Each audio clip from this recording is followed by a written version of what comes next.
আমি বাংলাদেশ জাতীয়তাবাদী দল বিএনপির একজন নগণ্য কর্মী হিসেবে অত্যন্ত ক্ষোভ ও ধিক্কারের সাথে লক্ষ্য করছি যে একদল দিশহারা মানুষ আমাদের প্রাণপ্রিয় নেতা, আধুনিক বাংলাদেশের রূপকার শহীদ প্রেসিডেন্ট জিয়াউর রহমান এবং আপসহীন নেত্রী বেগম খালেদা জিয়ার সুযোগ্য সন্তান, বর্তমান বাংলাদেশের জননন্দিত প্রধানমন্ত্রী জনাব তারেক রহমান সম্পর্কে অত্যন্ত অশ্লীল ও কুরুচিপূর্ণ ভাষায় নিষেধাজ্ঞা করেছে।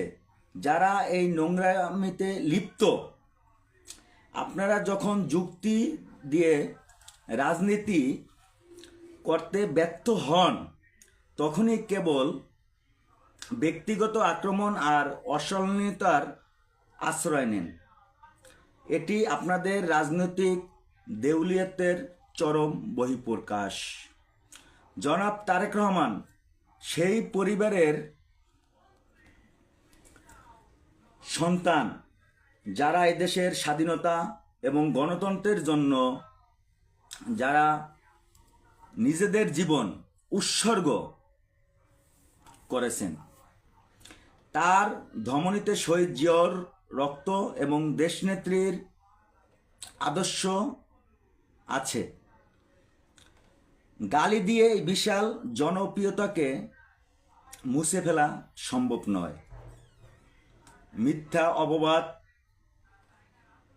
আর কুসরাত দিয়ে সাময়িক বিভ্রান্ত তৈরি করা গেলেও গণমানুষের হৃদয়ে তার যে স্থান, তা কোনো অপপ্রচারে টলানো যাবে না।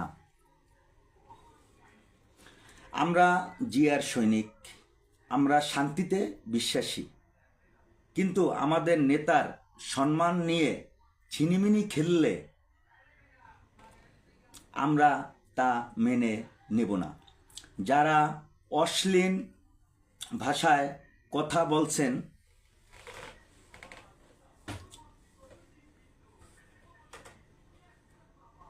তারা মূলত নিজেদের পারিবারিক ও রাজনৈতিক শিক্ষার পরিচয় দিচ্ছেন।